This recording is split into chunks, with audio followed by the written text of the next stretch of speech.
नमस्कार दोस्तों, आशा करता हूँ कि आप लोग अच्छे होंगे। आज की कहानी है झांसी की रानी लक्ष्मीबाई और उनके बेटे दामोदर राव।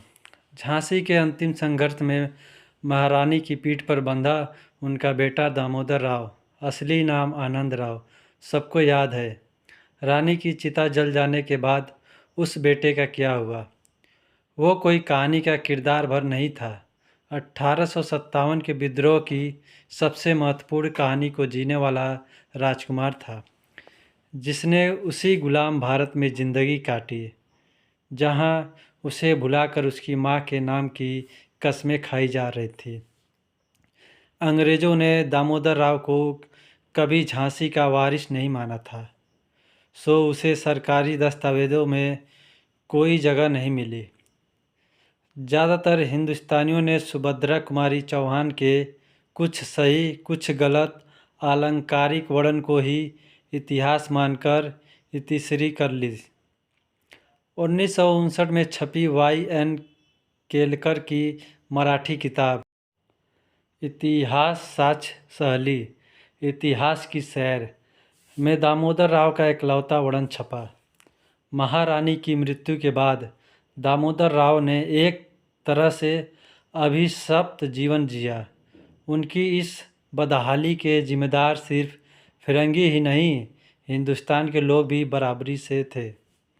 आइए दामोदर की कहानी दामोदर की जुबानी सुनते हैं।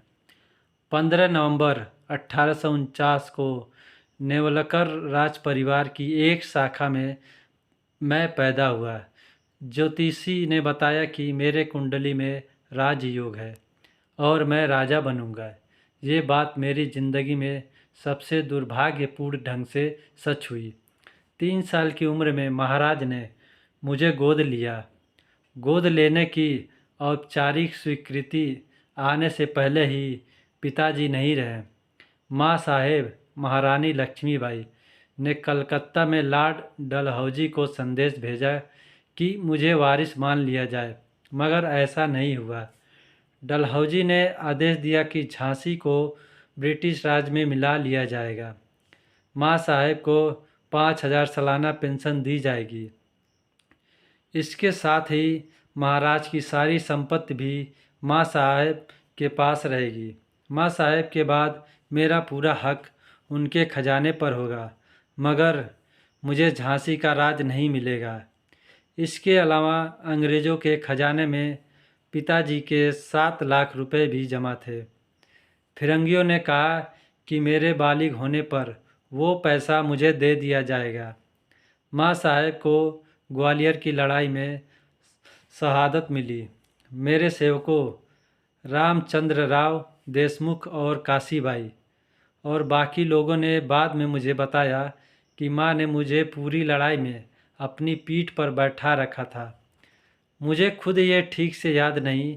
इस लड़ाई के बाद हमारे कुल 60 विश्वास पात्र ही जिंदा बच पाए थे। नन्हे खान, रिसालेदार, गणपत राव, रघुनाथ सिंह और रामचंद्र राव देशमुख ने मेरी जिम्मेदारी उठाई। 22 घोड़े और 60 ऊँटों के साथ बुंदेलखंड के चंदेरी की तरफ चल पड़े। हमारे पास खाने पकाने और रहने के लिए कुछ नहीं था। किसी भी गांव में हमें शरण नहीं मिली। मई जून की गर्मी में हम पेड़ों तले खुले आसमान के नीचे रात बिता रहे। शुक्र था कि जंगल के फलों के चलते कभी भूखे सोने की नौबत नहीं आए। असल दिक्कत बारिश शुरू होने के साथ शुरू हुई। घने जंगल में तेज मानसून में रहना संभव हो गया। किसी तरह एक गांव के मुखिया ने हमें खाना देने की बात मान ली। रघुनाथ राव की सलाह पर हम 10-10 की टुकड़ियों में बंटकर रहने लगे। मुखिया ने 1 महीने के राशन और ब्रिटिश सेना को खबर न करने की कीमत 500 रुपये, 9 घोड़े और 4 ऊँट तय की। हम जिस जगह पर रहे वो किसी झरने के पास थी और खूबसूरत थी। देखते देखते 2 साल निकल गए।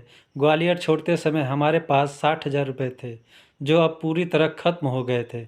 मेरी तबीयत इतनी ख़राब हो गई कि सबको लगा कि मैं नहीं बचूंगा। मेरे लोग मुखिया से गिड़गिड़ाए कि वो किसी वैद्य का इंतज़ाम करे। मेरा इलाज तो हो गया, मगर हमें बिना पैसे के वहाँ रहने नहीं दिया गया। मेरे लोगों ने मुखिया को 200 रुपये दिए और जानवर वापस मांगे। उसने हमें सिर्फ 3 घोड़े वापस दिए। वहाँ से चलने के बाद हम 24 लोग साथ हो गए। ग्वालियर के सिपरी में गांव वालों ने हमें बागी के तौर पर पहचान लिया। वहाँ 3 दिन उन्होंने हमें बंद रखा, फिर सिपाहियों के साथ झालर पाटन के पॉलिटिकल एजेंट के पास भेज दिया। मेरे लोगों ने मुझे पैदल नहीं चलने दिया। वो एक एक करके मुझे अपनी पीठ पर बैठाते रहे। हमारे ज़्यादातर लोगों को पागलखाने में डाल दिया गया। माँ साहब के रिसालेदार नन्हे खान ने पॉलिटिकल एजेंट से बात की। उन्होंने मिस्टर फ्लिंक से कहा कि झांसी रानी साहिबा का बच्चा अभी 9-10 साल का है। रानी साहिबा के बाद उसे जंगलों में जानवरों जैसी ज़िंदगी काटनी पड़ रही थी। बच्चे से तो सरकार को कोई नुकसान नहीं, इसे छोड़ दीजिए, पूरा मुल्क आपको दुआएं देगा। फ्लिंक एक दयालु आदमी थे। उन्होंने सरकार से हमारी पैरवी की। वहाँ से हम अपने विश्वासों के साथ इंदौर के कर्नल सर रिचर्ड शेक्सपियर से मिलने निकल गए। हमारे पास अब कोई पैसा बाकी नहीं था। सफ़र का खर्च और खाने के जुगाड़ के लिए माँ साहब के 32 तोले के 2 तोले हमें देने पड़े। माँ साहब से जुड़ी वही एक आखिरी चीज़ हमारे पास थी। इसके बाद 5 मई 1860 को दामोदर राव को इंदौर में 10,000 सालाना की पेंशन अंग्रेज़ों ने बांध दी। उन्हें सिर्फ 7 लोगों को अपने साथ रखने की इजाज़त मिली। ब्रिटिश सरकार ने 7 लाख रुपए लौटाने से भी इनकार कर दिया। दामोदर राव के असली पिता की दूसरी पत्नी ने उनको बड़ा किया। 1879 में उनके एक लड़का लक्ष्मण राव हुआ। दामोदर राव के दिन बहुत गरीबी और गुमनामी में बीते। इसके बाद भी अंग्रेज उन पर कड़ी निगरानी रखते थे। दामोदर राव के साथ उनके बेटे लक्ष्मण राव को भी इंदौर से बाहर जाने की इजाज़त नहीं थी। इनके परिवार वाले आज भी इंदौर में झांसी वाले सरनेम के साथ रहते हैं। रानी के एक सौतेला भाई चिंतामन राव तांबे भी था। तांबे परिवार इस समय पूना में रहता है। झांसी के रानी के वंशज इंदौर के अलावा देश के कुछ अन्य भागों में रहते हैं। वे अपने नाम के साथ झांसी वाले लिखा करते हैं। जब दामोदर राव नेवालकर 5 मई 1860 को इंदौर में पहुँचे थे, तब इंदौर में रहते हुए उनकी चाची जो दामोदर राव की असली माँ थी, बड़े होने पर दामोदर राव का विवाह करवा देती हैं। लेकिन कुछ ही समय बाद दामोदर राव की पहली पत्नी का देहांत हो जाता है। दामोदर राव की दूसरी शादी से लक्ष्मण राव का जन्म हुआ।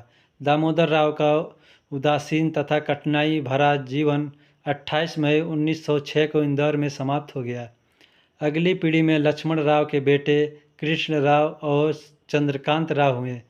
कृष्ण राव के 2 पुत्र मनोहर राव, अरुण राव तथा चंद्रकांत के 3 पुत्र अक्षय चंद्रकांत राव, अतुल चंद्रकांत राव और शांति प्रमोद चंद्रकांत राव हुए। दामोदर राव चित्रकार थे। उन्होंने अपनी माँ के याद में उनके कई चित्र बनाए, जो झांसी परिवार की अमूल्य धरोहर है। उनके वंशज श्री लक्ष्मण राव तथा कृष्ण राव इंदौर न्यायालय में टाइपिस्ट का कार्य करते थे। अरुण राव मध्य प्रदेश विद्युत मंडल से बतौर जूनियर इंजीनियरिंग 2002 में सेवानिवृत्त हुए हैं। उनका बेटा योगेश राव सॉफ्टवेयर इंजीनियर हैं। वंशजों में प्रपौत्र अरुण राव झांसी वाला, उनकी धर्मपत्नी वैशाली, बेटे योगेश व बहू प्रीति का धन्वंतरी नगर इंदौर में सामान्य नागरिक की तरह मध्यम वर्ग परिवार है। दोस्तों, अगर आप लोगों को कहानी पसंद आए तो लाइक और सब्सक्राइब ज़रूर करें।